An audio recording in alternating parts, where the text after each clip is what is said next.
It's your boy Nighthawk. There What's he is. up? Yeah, so UFC 300, it's such a monumental event. I figured I had to call and do some previews here if you boys are ready. Go ahead, Can't dude. wait. Yes, all right. So we'll start with the early prelims. This is at 6 p.m. Eastern time. We've got Davison Figueiredo versus Cody Garbrandt. And David, I want to start off the bat by it would be a safe bet to have Figueiredo by KO or TKO. Thank you. Because we all know Cody Garbrandt's got a glass chin. It's just unfortunate, but that's just how it is.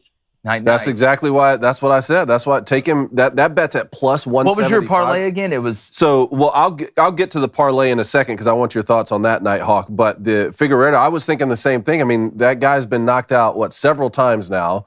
Clearly, the chin is just not up to what we're accustomed to in the UFC. And plus 175 for a KO TKO. I love that bet. Yeah. No, absolutely. Well, Figueiredo is known for his power as well. I mean, this guy fought at flyweight. He had no business being there. He was way too big for flyweight. So moving up to bantamweight is big. And Garbrandt, since he won the belt originally, he's only been 3-5 since then. So he's not really accustomed to winning anymore, where Figueiredo, I mean, he was a champ at flyweight. He moved up to 135 and won his first fight there. So I think that'll be a big factor with the whole chin advantage. Love it. Second fight is going to be on the prelims, and Jake, you mentioned it earlier, Holly Holm and Kayla Harrison. Yeah. The reason why I wanted to talk about this fight is because it's Kayla Harrison's UFC debut. She's a gold medalist in judo. She's a stud. There's a reason why the UFC wanted her. But Holly Holm, I mean, she's a seasoned vet, so this isn't going to be an easy task for Kayla Harrison. No, I think it's a great. It's a good matchup for her from a brand standpoint to make her debut in the UFC. Because again, like you, I've heard some things about her. I really haven't watched a ton. Who do you like? I'm going to take Kayla Harrison. I will go with the hype. It's just Holly Holm. She'll always be known as the giant slayer as she took down Ronda Rousey. But I think Kayla Harrison just has all the hype and technique and skills to win this fight. Youth, baby. I don't really watch the women fight as much. Well, I tell you what, there's something when it comes to women's UFC fighting, like women's fighting is up there. Well, like Zhang Weili, Wei Li is fun to watch. I enjoy. It's not a talent thing for me. Yeah. It's just I just don't like watching the women get beat up. Even though I will say, when we went to the Nashville UFC fight, that female bout was one of the most exciting of the night. Yeah, so they can be very entertaining. Yeah. Well, if they're beating up each other, it's like as long as they don't put another dude in there like they did with Fallon Fox or whatever. Fair enough on that point. Right now, Holly Holm's plus 330. Wow, so they think Kayla Harrison minus 425.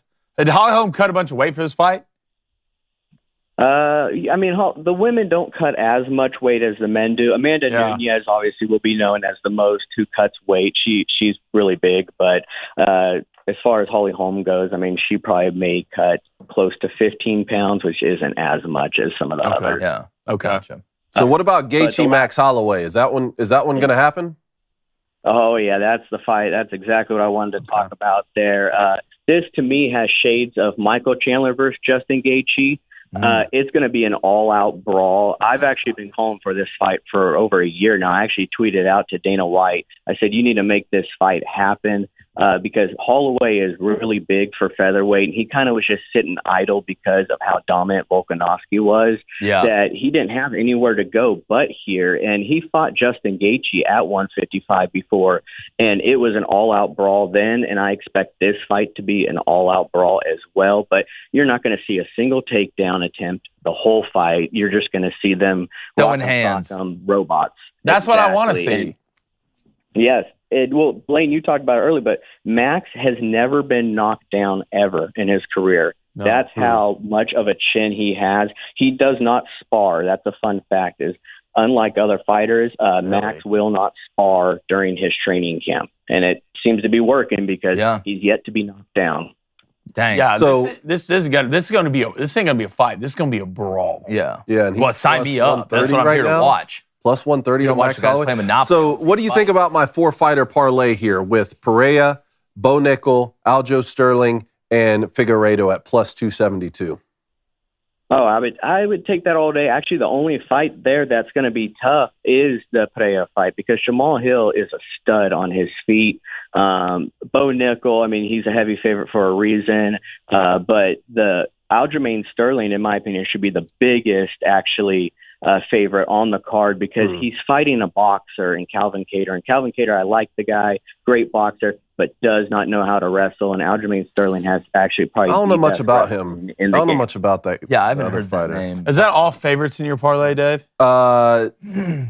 Yes. I believe so. Yeah. Well, I know Pereira's like minus. All four of those are favorites. Pereira is the closest one out of all that. I'm taking Max Holloway as an underdog at plus 130. I may think about putting him into a similar parlay. So I have a 5-fighter parlay. I don't know what the odds on that would be, but I also want to do one separate just so that doesn't. Yeah. Usually, like when it comes to UFC betting, all the people I know who bet UFC, they take money line fighters. They're not a lot of prop bets. Yeah. They just straight money line fighters. Mm-hmm. Well, Matthew, great stuff, man. Anytime we got a big UFC card, you got to call in. Yeah. Absolutely. I'll be there, boys. Thank you. All right, buddy. Appreciate it, man. Thank you.